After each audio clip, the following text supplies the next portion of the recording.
I was asked the question, if money was not an issue, family and friends fully supported you, what would you do? Would you still do what you're doing now? Would you change?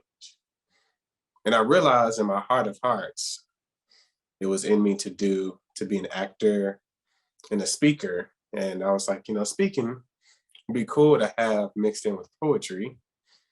And that's when I discovered spoken word. And so after admitting that, I realized that this was a journey for me that, I wanted to pursue my real dreams and something that I feel like I could contribute to the world.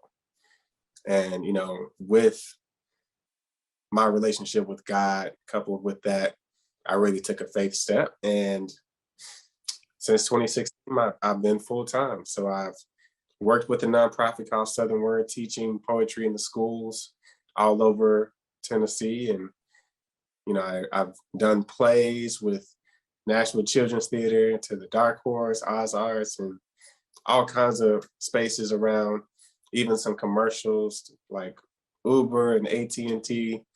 So it's been an amazing journey in just a short amount of time for me. And it's consistently growing in a great way that I can appreciate, and that I'm actually seeing the impact I'm doing on my community. So this is not just a selfish dream. And that was the difference between doing this and doing the aerospace. The aerospace was just for the money and the security.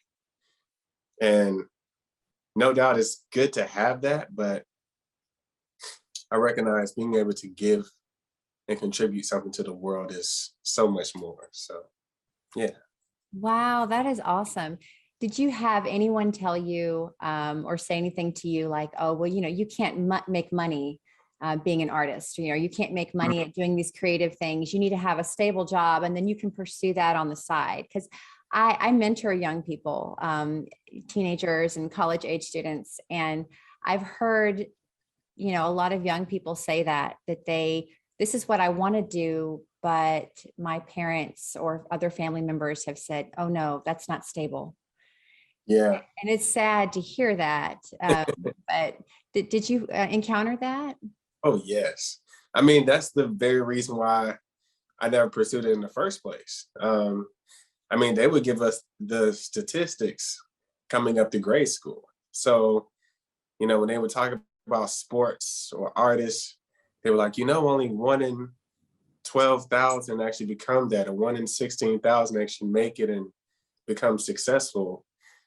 And looking at those numbers, I was like, oh, well, I don't want to be that person who pursues a frivolous dream that doesn't go anywhere. So I want to make sure I get the stable job that they're telling me is going to work. So, the aerospace was something different and something stable. But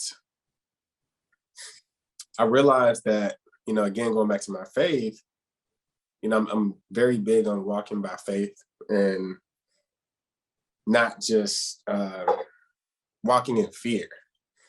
And I realized being an artist is just like being an entrepreneur, which is what I wanted to be anyway.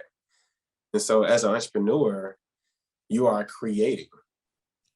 There's going to be risks and they're going to be unknown, but I recognize that craft with the consistency and the skills, no matter what job you do, you're going to have to put it in, but it's going to be rewards. And yeah, it was scary at first, but once I took that faith walk, I mean, I made the commitment in 2014, and then in 2016, it was full time. So it may not necessarily be how others may consider it, because I am a teaching artist and doing a performance. But in actuality, this is actually pretty cool. I actually enjoy being able to teach, help the youth throughout the day, and then go out and perform for all ages at night, or on weekends and things like that. So it's a great balance, and it's pretty steady for me. I've been able to support my wife by myself, while she's been in school. I paid off my student loans last year, so that has been a phenomenal milestone for me, knowing that I was off student loans with poetry. So yes. That is inspirational right there. And I think that success is defined differently for different people. I think sometimes we're Mhm. kind of told that, okay, this is what success looks like. Yeah, But I think we kind of have to define that for ourselves, because what we may want out of something may be different than what someone else wants out of it. And so you don't have to be rich and famous to be successful. You don't have, and some people don't want, the best of the best. We can support ourselves. We can find these endeavors that make us happy, that utilize our skills and talents, and kind of make our own path. And I really want people to know that, and to see people like you and others that are doing this, because I think we get caught up in this sort of one definition of what success looks like. And then we compare ourselves and go, oh, well, I guess I'm not successful, or I can't do this because I won't be yeah. the one in 12,000. Yeah, yeah. I mean, that's what people are doing all the time. We all suffer with that when we look at social media and we see people who are like, look like they just started yesterday, then they're already making hundreds of thousands of dollars or millions and living the lavish life. And, you know, I see those things, but I really take in and it's like, what's really important right now? I mean, let's just say, you put in your mindset, I'm gonna make $100,000 one day in a year. I'm gonna have a nice house one day. It doesn't have to be today. I don't have to rush today. And the biggest thing I'm thinking about is what's important. And right now, important is taking care of yourself and your family. Important is taking care of your community and doing the necessary things right here, right now. And not being selfish with what you have, not keeping your gifts to yourself.